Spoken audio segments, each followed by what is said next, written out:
You're listening to The Martin Houston Show on Tide 100.9 in Tuscaloosa. WTBC Tuscaloosa and W265CG Tuscaloosa, a Town Square media station. Tide 100.9 and streaming on the Tide 100.9 app. From the Fox Sports Studios in Los Angeles, here's Steve DeSager. The Green Bay Packers won at Seattle Sunday night, 30-13. Jordan Love, 2 touchdown passes to Romeo Doubs. Minnesota, with this result, clinched a playoff spot. Pittsburgh clinched a playoff berth after a couple others lost. Pittsburgh lost its game at Philadelphia, 27-13. The Eagles have won 10 straight. Buffalo won at Detroit, 48-42. Josh Allen, 362 yards passing and 4 total touchdowns. Victories for Denver and Tampa Bay, for Arizona and Kansas City, which won at Cleveland 21-7. Houston over Miami 20-12. The Texans have clinched the AFC South. Notre Dame gave Coach Marcus Freeman a contract extension. In the NBA, Dallas won at Golden State 143-133 on 3-pointers combined. The teams were 48 for 95, a record for made threes. The Lakers won the late game over Memphis 116-110, 40 points for Anthony Davis. Alabama 1st and 10 on the 12. Again, Houston. He's got a hole. He's over. Alabama touchdown. I'm just wondering if your listeners know how good a football player you were. I can still see you playing that fullback, knocking those players out of the way. And I believe I could have run behind you. Martin, I can remember when we came to summer and you were playing fullback up there, and I saw you in the weight room and watched you work out in the weight room. If you could pick up, you were strong enough to pick up the whole weight room. I wanted to pick it, and our running back coach didn't take the pass. biggest mistake we ever made. The Martin Houston Show with national championship winning fullback Martin Houston, giving you 1 hour of intense, hard-hitting analysis from an insider's perspective. It's time for the Martin Houston Show on your home for Alabama sports. Tide 100.9 and streaming on the Tide 100.9 app.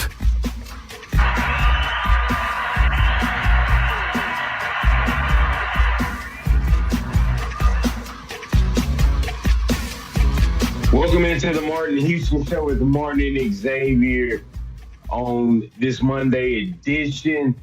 Today's playbook, we have Kennington Smith III joining us to review Bama's big win over Creighton. Mark Sears goes off. Bama shows his depth against Creighton. The portal, the good, the bad, the ugly of it. Bama has had a couple guys here on visits. Will they turn up in Crimson Tide uniforms in 2025, as well as Bama's first portal exit has landed in a new home. We'll take a look at the 2025 schedule. What should Alabama do moving forward with the strength of schedule being proven not to be as important? We'll talk about Coach DeBoer and staff, the grades, the outlook on the offseason. Is there potentially any changes coming? We'll also look at the state of college football. Deion Sanders has his first Heisman Trophy winner in just year 2 at the D1 level, and more. All right, welcome in. It is the Martin Houston Show with Martin and Xavier, powered by Box Eye Care. Got a full show lined up for you. And as Xavier said, we're going to have Kennington Smith III to join us, but he will not be joining us until the second quarter. In the meantime, we invite you to get in on the conversation on the Empowerment Strategies and Solutions Hotline. Empowerment Strategies Solution Hotline, 205-342-9904. Remember, Empowerment Strategies and Solutions, we speak, we coach, we train. It's an education, equipping, and empowering company. We love the opportunity to work with you. If you're looking for a keynote speaker, if you're looking for someone that you're trying to understand how you and your team work together, we can help you with our MVP DISC performance behavior analysis, as well as our championship Champions Mindset program, which includes the dish, but also will have a customized playbook or professional development plan. Once again, some of those topics, including let's look inside the Bama Hoops game. Bama took on Creighton. What did they do? Did Big O step up to the challenge? It was interesting to see Youngblood getting his first reps. Could tell he was a little rusty. Mark Sears may have found his game, 27 points by Sears. You have to check out this game if you didn't get to see it. Potentially one of Bama's best games until the last couple minutes of each half, dominating Creighton in the first half, getting up by 15 or 16 points, dominating in the second half, getting up by 15, 16, 17 points, but losing it down the stretch in both halves. They'll have to work on that. The portal, the good, the bad, the ugly. Hey, listen, when you're looking at the portal, Alabama fans complaining, but is Alabama fans going to complain when we get guys out of the portal? Is some of the upset, and Bama fans don't get upset at me when I say this, but is it because you don't have control? Is it because they're leaving your team? Is it possible, Chase, Xavier, that it has something to do with now the players have control? Is it out of control? Yes. But is the real reason the portal bothers people? Because the only place I'm on that same boat, I'm in that ship with you in some capacity. Is it the fact that these players are now in control? And is this even what they asked for? When they sued, did they even ask for what it's become? And which players or position hurts your team the most when they leave the portal, when they come in from the portal? Did Auburn win by getting Jackson Arnold? Maybe, maybe not. He's a big-time former five-star, put a whooping on Alabama, and now he's at Auburn. But did Auburn win? Because now they don't have any scholarship quarterbacks left that have played at Auburn. Wow. Could the same thing happen here or other places? And we have a lot of other topics to get to. In most of those other topics, the 25 schedule, the boring staff, looking at them. We have all off season to get to those guys. And the state of college football will be a topic as we go throughout the playoff season and into the off season. But we're going to leave it on there for a little while. Remember this. This is a day that the Lord has made. You take some time to notice someone, love someone, serve someone, be the difference you want to see in the world today. Let's rejoice because we get another opportunity to talk Alabama football and more. Man, it's interesting. Let's go ahead and get to the phone lines. Alan, you're in on the Empowerment Strategy and Solutions Hotline. What's on your mind? Good morning.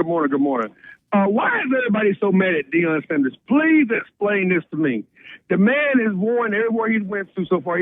He took Jackson State to where they were at, and he left, for a greener pasture. He went to Colorado, and the team was losing, and he just brought them back to notoriety right now. But everybody's still hating on him, and they're hating on Travis Hunter. Why are they hating on these two people right here? Let me ask you a question, Morton, and I'm going to leave it alone. If that was Nick Saban with Travis Hunter playing both sides, would all this hate be going on right now? I want to know. Well, X had mentioned that as one of the topics he wanted to talk about, so I'll let him respond first. Yes and no. Because we've seen Nick Saban get the hate and Alabama get the hate and things of that nature. If Travis Hunter was on a 9-3 Alabama team this year, or say it was Jalen Milroe that still had Jalen Milroe didn't have a horrible year. He had as many touchdowns this year as he did last year. They just came in a little different fashion. But yeah, I think if it was Jalen Milroe on a 9-3 team winning a Heisman and setting records like he did, yes. I think it's comparable that the hate that he would get. Is it for other reasons? Potentially. And I don't know. For me, I'm a running back guy. I think what Ashton Jeanty did was absolutely phenomenal this year. And so he probably would have got my vote for number one in the Heisman. So I think to a certain degree, but hey, Deion has turned Colorado's program around. And Travis Hunter has done something we haven't seen done in a very, very long time. And that's playing offense and defense at this high of a level. Travis Hunter has done something that hasn't been done in modern football. The only guys who played the way he played was when they played about 45 to 50 plays a game, and everybody was playing both ways. They try to put Woodson in this category. Woodson wasn't nowhere near in this category. No one's been nowhere near in this category. None, ever. Nobody's been playing 100-plus plays a game when the other guy you're guarding or the other guy you're running your routes on is only playing half the game. Plus, you're playing special teams. So, see, here's my point, and the reason people are upset. This dude did this, and it's the first time the Heisman Trophy probably went to the right guy outright, period, without question, in a long time. Xavier, I get what Gentry did, but Gentry did that in a small-time conference. They try to put boys in there. Don't get me wrong. Gentry he's legit, and he's a legit player. But to put him in the category with Barry Sanders is crazy. Barry Sanders in Boise's schedule would have had 3,000 rushing yards. Exactly. So, don't get me wrong. But the trophy's supposed to go to the best player. The reason people are upset is a couple reasons. One, first of all, Deion is a lightning rod. It doesn't matter what Deion does. You're going to have it's sort of like our country, half and half. No matter which side does what, there's going to be half is going to be against and half is going to be for. Deion is that type of guy, Alan. So whatever Deion does is going to be that way. If there's anybody who has a complaint about Travis winning the thing, it's probably the quarterback at Colorado. If there's been a quarterback who elevated their team, it's probably Shedeur Sanders. And had he not been the son of Deion and doing this somewhere else, he would have been in that conversation. Let that sink in for a second. Shedeur Sanders probably should have been either the third guy because of what he did in Colorado. If he did that anywhere else, put Shedeur Sanders on Oregon, Ohio State, any of those teams. What type of numbers do you think he'd have?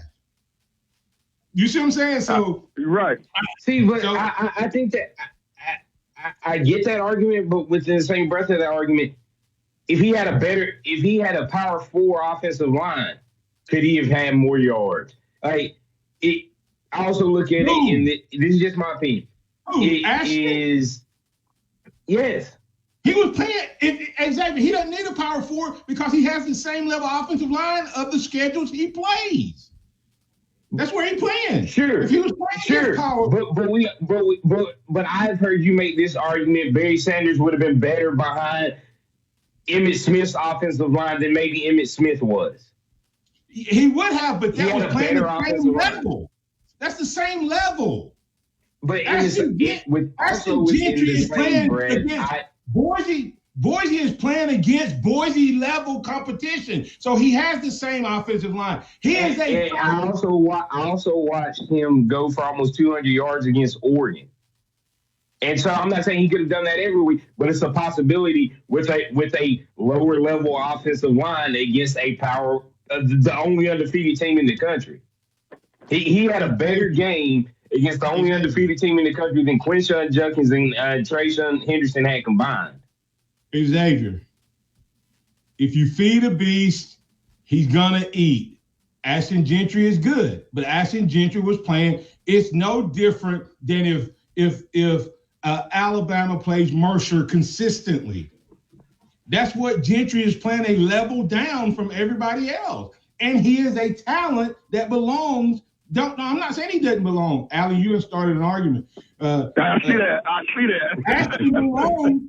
Gentry belong. I'm a running back. I'm a fullback. I want those guys to get it. But there's no way in the world that there was a better player. This dude was this dude, if he played only wide receiver, he would be the number one wide receiver. If he played only DB, he'd be the number one DB. If he played kick returner only, he'd be the number one kick returner. If he played punt returner, he'd be the number one punt returner. This guy is clearly the best athlete, the best player. I know he didn't. I'm just making a point. The dude probably could do whatever he wanted. If he was anywhere else, if he was playing wide receiver anywhere else or whatever, we wouldn't have this argument. No one would be arguing with him if he played for any coach other than Deion. You can't tell me if this dude did this at any D1 school that doesn't have a lightning rod coach that anyone would argue with Travis Hunter winning the Heisman. Now, you might like Ashton Gentry, but how can you dog him winning it? I'm not dogging him winning it. I said I'm a running back guy. I'm talking about Allen. I'm talking about Allen's question. Why are people upset? Okay. No, I'm not talking about you. Both, in my opinion, both of these guys were deserving. Both of them. Absolutely. And that's why it was the closest ever. And if Gentry had come a year before, a year later, I don't think it's a question if he wins it. He just happened to have one of the greatest running back seasons ever the same year. You had Travis Hunter playing both sides of the ball at a high level. Let me ask you this question. Travis is definitely 100% a deserving winner of the trophy. Okay, let me ask you this.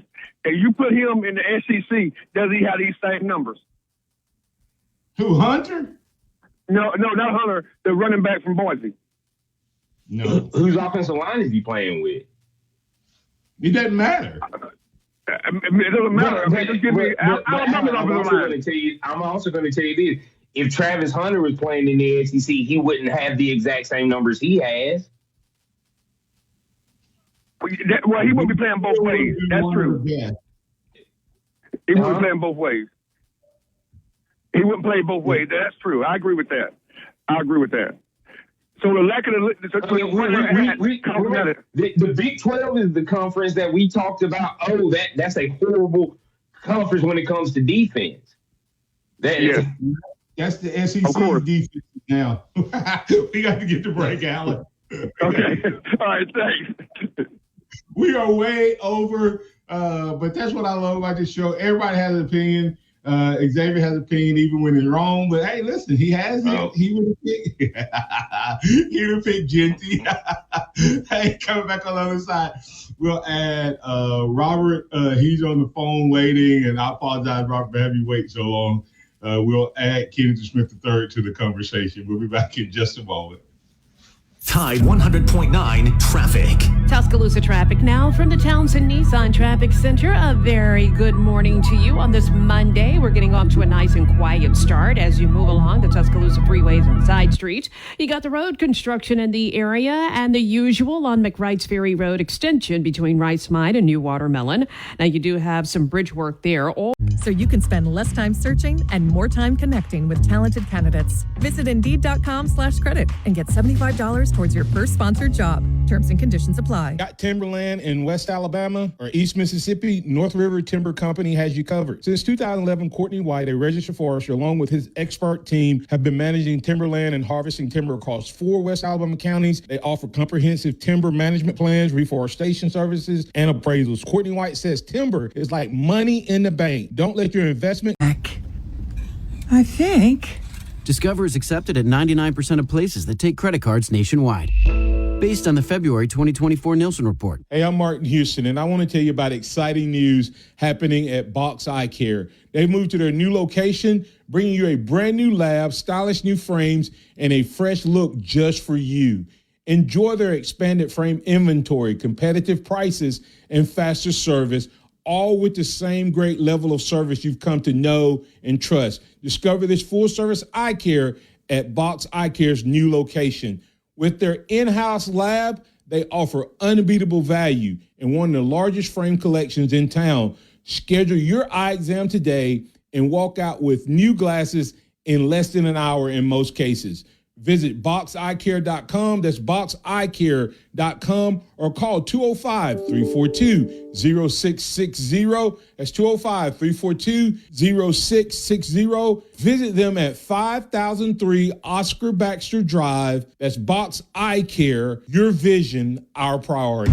Tide 100.9 Tuscaloosa weather. The weather unseasonably mild today, occasionally cloudy through tonight. Maybe a shower in spots tonight. The high today 69, the low tonight 56. Tomorrow mostly cloudy and mild, a chance of showers, the high close to 70. I'm James Spann on the ABC 3340 Weather Center on Tide 100.9. It's 56 degrees in Tuscaloosa. The sound of Bama sports. Your show, your team. The Martin Houston Show on your home for Alabama sports. Tide 100.9 and streaming on the Tide 100.9 app. All righty. Weather outside is what? Whatever the weather outside is, it's in Alabama, so it's probably hot and sunny. But listen, welcome back in. If you missed that first half, Alan got Xavier and I stirred up because of the Heisman Trophy. We're not going to get too deep into that, but let me tell you why I think one guy would have done better if he had. He's already in D1 in a Power 5 conference. Hunter showed when Hunter went from Alcorn State, Jackson State. Yeah, Jackson State to Colorado, he got better when he got against better competition. So I know he could up his game. So I do believe he would have still dominated as a wide receiver and a DB in the SEC or anywhere else. I think he would have done the same thing because I saw him up his game before. Gentry, on the other hand, would not have been used the same way. He was the biggest fish on a small team in a small pond that belonged in a big pond. Now don't get me wrong, he is really a good running back, but he wouldn't get used that way at these other schools because there would have been more weapons. He was the weapon of choice. And that's why I think that Hunter does it either way. That's a possibility with that thought process. But I really want to just what Jason Rowley said. He said Boise State ran him at State. He didn't want to play. He transferred to SEC because they would run him to death. No, you were afraid of competition. Didn't Boise run him to death? Thus, no Heisman. That can be an opinion. My thing is, though, how you going to be mad for a kid being loyal to the school that gave him an opportunity coming out of high school, and then also get mad at a kid that transfers because he didn't get whatever opportunity or he wanted to take another route? Like, we can't play both sides of it. He was loyal to the school that recruited him out of high school, the school that believed in him out of high school, and he's still going to end up being a first-round pick at the running back position because of that. And he was a Heisman Trophy candidate because of that. Versus a kid that transferred, Dylan Gabriel or a Cam Ward that are at their third school and are Heisman Trophy winners in year 5 and 6. All right, and all of that is correct. And speaking of that, transfer to not transfer, we have Kennington Smith III, who's on with us. Good morning, Kennington. How you doing, sir? I'm good. How are y'all? Doing good, man. We're having some Heisman Trophy debate and all of that stuff around would Hunter have made it in would Hunter have did what he did if he had been at a bigger school, and whether Genty would have had the same success. X and I have different opinions on who should have gotten our vote. And then, of course, that last conversation about the transfer portal. I'm going to let you respond to that Heisman conversation, but we have a caller that's been waiting a while that wants to talk about the transfer portal and potentially Alabama football. Robert, you're in on the Empowerment Strategy and Solutions Hotline with Kennington Smith III. Hey, guys. Hey, no. Yeah, let's see your comments about the transfer portal, you know, and losing control, like because we don't have control, which, of course, that is true. But, yeah, I don't like it because we can't control either. but it's a reality we have to deal with. Because of what? But I don't like it because of you know, that we don't control it. Like you said, we don't like it because we don't control it. Yeah, I don't like it because we don't control it either. Who doesn't like what they don't control? We don't like what they don't control. But it's a reality we have to deal with. The thing is, the only thing that it bugs me is it does hurt the game in this sense. There are no, like right now, every team is pretty much just middle of the road. I guess that's good, you know, for teams who aren't used to being up top. But you know, right now there's no greatness, you know, as far as teams in college football. Everybody's kind of much in the middle, you know, like 2020 Alabama or 2019 LSU or, you know, Auburn, 2010 Auburn. We don't see those kinds of teams emerging anymore. And I think it's not as enjoyable in that sense as it used to be, you know, to watch those teams as I become a powerhouse. And, man, nobody can beat this team because it's just so good right now. You know, you think between any Alabama team between 2008 and 2020 would really mop up the floor with all the competition today. I mean, they really would. And I guess that's the downside of it. The teams seem to be diminished to the point to where it just seems to be a lot of mediocrity in college football versus, you know, those teams we remember because they were great. Even the Auburn team, we don't like Auburn, but we remember 2010 team. Or LSU, LSU went in 2012 when Alabama beat them. They couldn't cross the 50-yard line, but that team was great up until that point. I think that's just what we're losing, and it's not because Robert, that Auburn team was great because of a transfer. Right. Well, that was just, you know, it wasn't like, you know, the entire team transfer, and even then there were more rules, but. Hold on, Robert. But that transfer went from Florida to Bland, Texas, back to Auburn. That transfer that Xavier's talking about, Cam Newton didn't go just straight to Auburn from one season to the next from Florida. He got in trouble. He had to pay a price. He was in obscurity for a while. Then he came back. Kennington, your thoughts? Yeah, I mean, I agree with all the points being made as far as kind of where I stood on the Heisman conversation. I did feel like it was Travis Hunter. I think you look at both sides' proficiency. I think you think about how he's elevated Colorado's football brand, where they have been in terms of recent success over the last few years to where they are now, how big of a part of that he was. I feel like he was deserving. I did think it was notable how close the vote was. I thought that was pretty surprising, honestly. So Jeanty got his just due as well as far as recognition. So really just an all-time race. Obviously somebody had to win, but in my personal opinion, I feel like it should have been Hunter. Yeah, and what are your thoughts on what Robert said about the mediocrity of college football and because of the portal?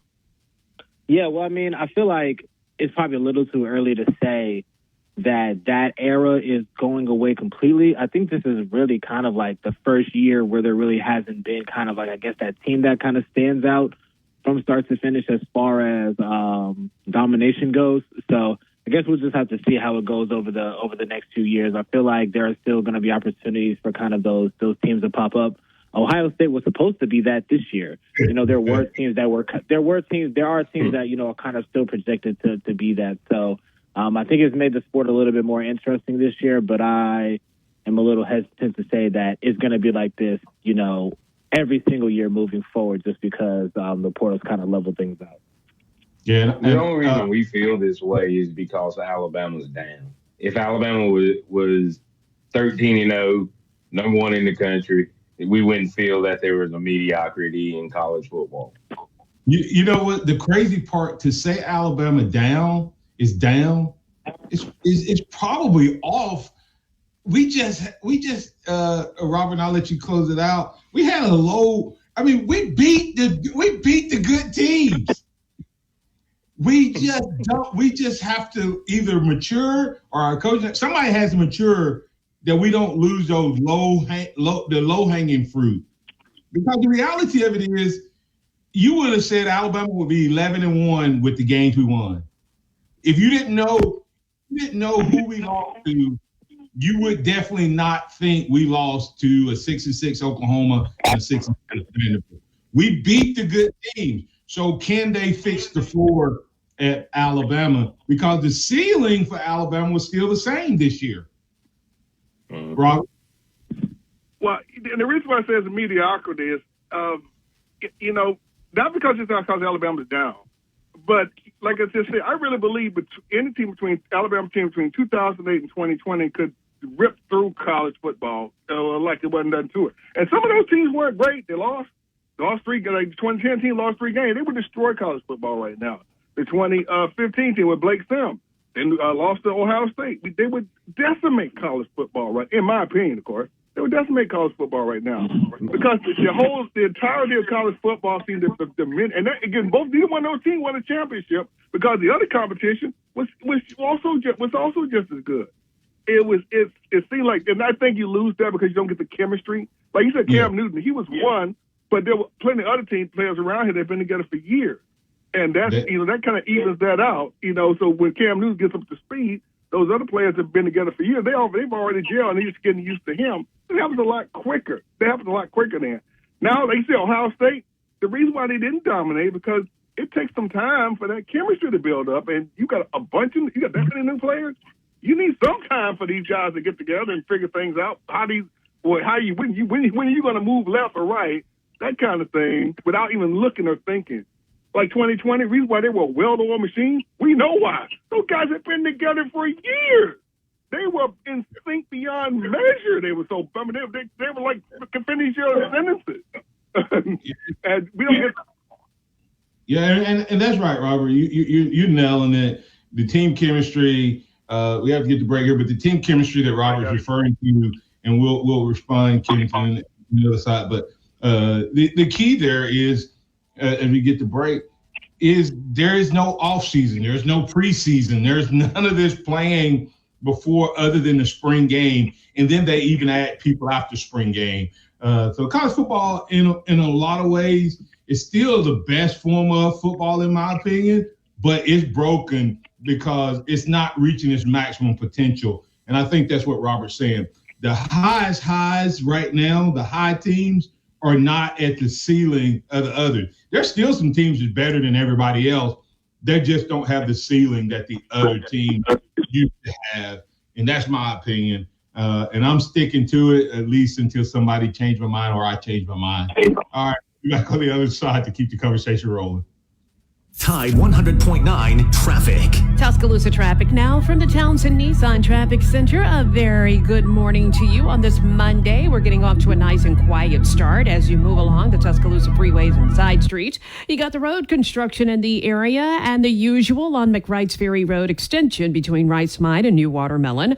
Now you do have some bridge work there. Also, Too important to let this moment pass us by. Message and data rates may apply. You may receive up to 4 messages a month, and you may text STOP to stop. This message furnished by the National Association of Broadcasters. Dixie Battery Supply takes care of all of your battery needs. Find the commercial batteries you're after and never feel powerless again. Come check out our Northport and Tuscaloosa locations or call us at 205-758-9190. And once again, power up all your devices by using Dixie Battery Supply, DixieBatterySupply.com. They offer holiday magic. Go to BMW of Tuscaloosa before time runs out on these hot year-end offers. BMW of Tuscaloosa. Take your dreams for a drive. Visit the pharmacy at Midtown. That's the pharmacy at midtown.com. TJ and his team are looking for the opportunity to provide you with great services, including compound, home delivery, and a whole lot more. If you're looking for a great pharmacy that'll take care of all of your needs, including wellness classes, including health and more, that's the pharmacy at Midtown. Call them at 208. 800-398-9845. 800-398-9845. That's 800-398-9845. Interact with the Martin Houston Show by calling us at 205-342-9904 or tuning into the Martin Houston Show on Facebook.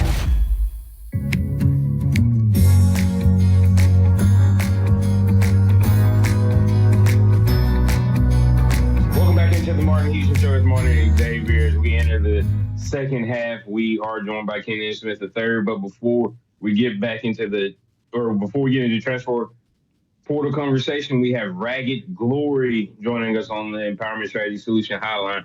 How are you doing this morning? Well, good morning, brethren. Hey, I'm going to throw a little monkey wrench in your gearbox. I'm a first-time caller for your show. Okay. Martin, yes, sir. Thank you. Martin, you are my pastor, and I want to say thank you for your last 2 Sunday sermons. Oh, thank you. Absolutely wonderful. Thank and you. Now, I would also like to say, you messed up this morning. Your pastoral proclamation to us Crimson Tide listeners on your show. Every morning, I know it by heart. I messed up. Don't call me out. I said it wrong this morning. Hey, but you know what? It was wonderful because you've got a lot going on in your mind, and it's a manic Monday. Okay. That's right. Okay, so the last thing I want to say, and I can let you all get on with your show.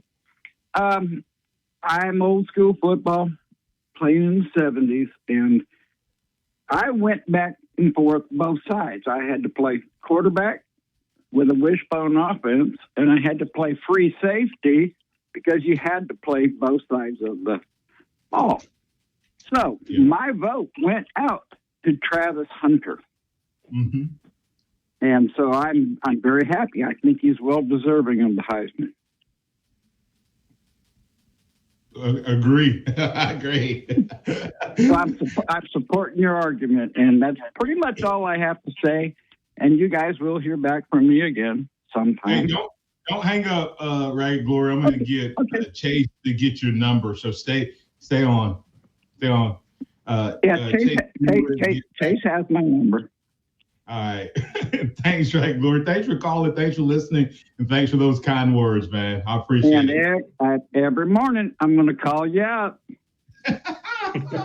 Remember that this is the day that the Lord has made. Let's rejoice and be glad in it. Take the time to notice someone, love someone, serve someone.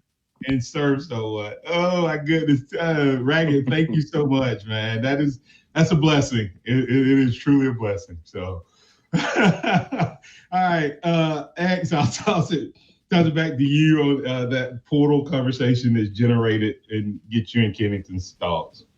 All right, Kennington. So the portal has popped off a little bit more over the weekend. Some bigger names have entered the portal from the Alabama Crimson Tide, and of course, that is Justice Haynes, the running back out of Buford, Georgia, and Devontae Smith, the safety that is still with the Crimson Tide out of Cincinnati, Ohio. Those are the two big names. Of course, Dylan Lonergan, quarterback, has also entered the portal.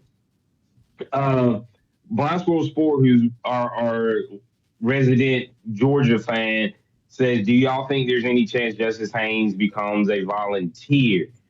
I can see him having a Dylan Sampson-esque success in Tennessee's offense. But the question is he the biggest loss? And what happens if he ends up in conference against a rival, with a rival for Alabama? Yeah, I think the biggest loss would be Devontae Smith, in my opinion. I just think when you think about losing him, on top of losing Malachi Moore, on top of potentially losing Damani Jackson, the experience in the secondary is going to be depleted with his loss. Justice Haynes is a loss in production, but you feel good about the running back room. And at the end of the day, Justice Haynes was the number 3 running option on this offense behind Jalen Milroe, Sam Miller. So I would say Devontae Smith is a bigger loss. If Justice Haynes ends up in the SEC, I guess it just kind of is what it is. Like, that's just what life is like now in college football. You're on a team, and then the next, year you're on another team. You're playing against that same team. I would probably think that he would lean more to the Big Ten. I'm just trying to think back to Haynes' high school recruitment, and it kind of feels like he was leaning more so towards like the Ohio States, the Michigans, in addition to Georgia as well, and Alabama. So I think he would probably lean Big Ten, but in my opinion, Devontae Smith was the biggest loss just because of what it means in terms of experience and depth across the entire secondary. And let me kind of give a different angle, if I can quickly. I get that on the surface, but I also think that having had what's his name get hurt may nullify Devontae a little bit. Saab getting hurt if he comes back. Mm-hmm. That would be the only thing that would make me say, okay, they weren't expecting probably to have Saab necessarily back next year, or they weren't expecting to have number 18. I just drew a blank on his name. Hubbard play at the level he played Kennington. So in some ways, that injury may help soften the blow that you're talking about. If that plays out that way, you still lose depth that you thought you had, so it won't be as good as we thought. But here's the question I have to you and ex Kennington on this Haynes thing. First of all, I don't know that Haynes is gone, okay? Because if Haynes was on my team, you know what I'd be telling him right now? Son, there was a promise made to you when you came here, and it hasn't panned out. But we're going to have a different style offense next year where the quarterback will not have as many carries, no matter who the quarterback is. So those carries are going to translate to the running back. You were our starter till you got hurt. And then Jam just became the starter. So I'm still selling him if he's here. Barnsboro Sports mentioned going to Tennessee. See, here's the reverse. At Tennessee, Kennington, what do you think Tennessee's offense is going to lead with next year? Everybody, because he goes there, and it looks like that's the place to go. That's not hype. This year's wasn't Heupel's offense. This was out of necessity and having a young quarterback, right? That's the risk that these kids don't understand when they jump based off of last year's result versus looking forward to next year. Your thoughts, Kenny? Yeah, I agree. Something I would say on the running back position, which I think is important to consider, is like regardless of if Haynes were to go, or even if Haynes were to come back, like you said, you are going to lose a running back in some way or shape or fashion, because Richard Young is in the mix, Jam Miller's in the mix. You're bringing in A.K. Deere. The likelihood that Bama will carry 6 running backs on scholarship next year, regardless, I think will be pretty low. So bringing back Haynes probably means you lose Richard Young. Maybe you lose Jam Miller. So I feel like there was probably going to be some natural attrition at that position anyway. But it is kind of, a bit of a sore blow that it is Haynes, somebody who was highly recruited and somebody who had a lot of hype coming into this year. Yeah, I mean, when you're looking at it, it's interesting because one of the schools I've seen him being linked to, he's going to run into the same problem. And it's not Georgia, it's not Tennessee, not Ohio State, it's South Carolina.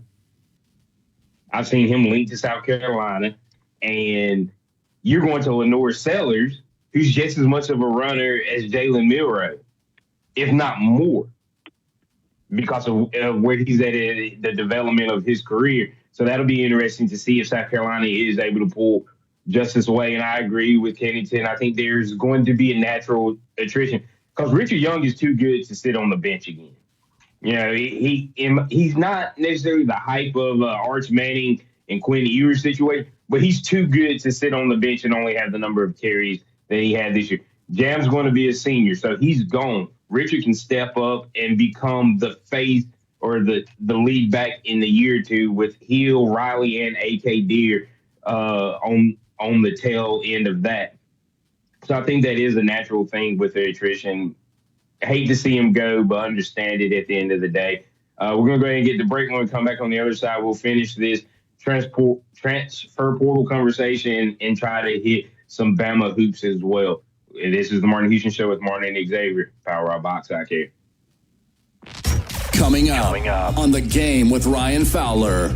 Coming up on the Monday edition of The Game, we're going to recap Alabama-Creighton. We'll do that with Drew DeArmond. We'll talk to Martin Houston. We'll talk to Barrett Sallee. We'll talk about the transfer portal. Will Alabama get some good news from that side of things? We'll talk about it starting at 2 p.m. here on The Game on Tide 100.9, 1230 WTBC, your home of Alabama Crimson Tide Sport.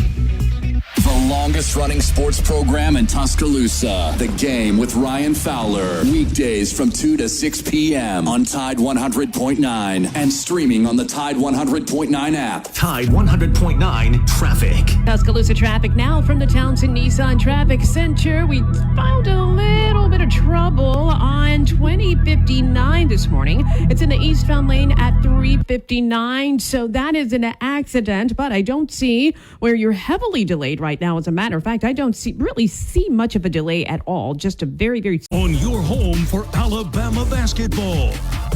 Presented in part by BMW of Tuscaloosa and by Pearl River Resort in Choctaw, Mississippi. Taco Casa, quality, taste, and value under the biggest cactus in town. They've been doing it the right way each and every day for 50 years and counting. If you're looking for a great option for lunch and or dinner, then you need to check out Taco Casa. Taco Casa, and while you're there, don't forget to get a big glass of that sweet tea. Visit is the brand new Southern Comfort Food Company. It also houses Finney's Pub, Ramajamas, Liza Sweet Shop and Pizzeria, and you can learn more at venuetuscaloosa.com. Keep it locked into Tide 100.9 for more of the Martin Houston Show with Martin Houston and X's and O's Sports, Xavier Houston. Hey, welcome back to the Martin Houston Show with Martin and Xavier, powered by Box Eye Care. It's now time for the Harvest Church 2-minute warning, a little rapid fire. Try to get some questions in with Kennington. We thank all our callers, viewers, and chatters, but hey, let's give our guests this last 5 minutes here. Kennington, we're talking about the portal. Any thoughts you have on the portal situation, the good, the bad, the ugly, whether it's Alabama or SEC in general, especially with Auburn getting a quarterback that empties their quarterback room? It's Kennington there? Okay. Hello, can you hear me? Yeah, go ahead. Yeah, gotcha. Yeah, just interested in the fallout of really just the Bama guys. Devontae Smith, Justice Haynes, Dylan Lonergan is taking a visit to Georgia, which I found pretty surprising. So really just interested to see kind of where the Bama guy goes and seeing the amount of additions and departures at the end of the window. That's always something that I look out for. But I'll be interested to see how Alabama starts maneuvering. They do have some positions that I think need help, wide receiver, defensive line, among others. So we'll be interested to see if there's any traction as far as getting any additions into the fold for Alabama. They've had a lot of, subtractions. Let's see if they can get some additions this week. All right. Kendra, what's your thoughts in terms of the basketball game?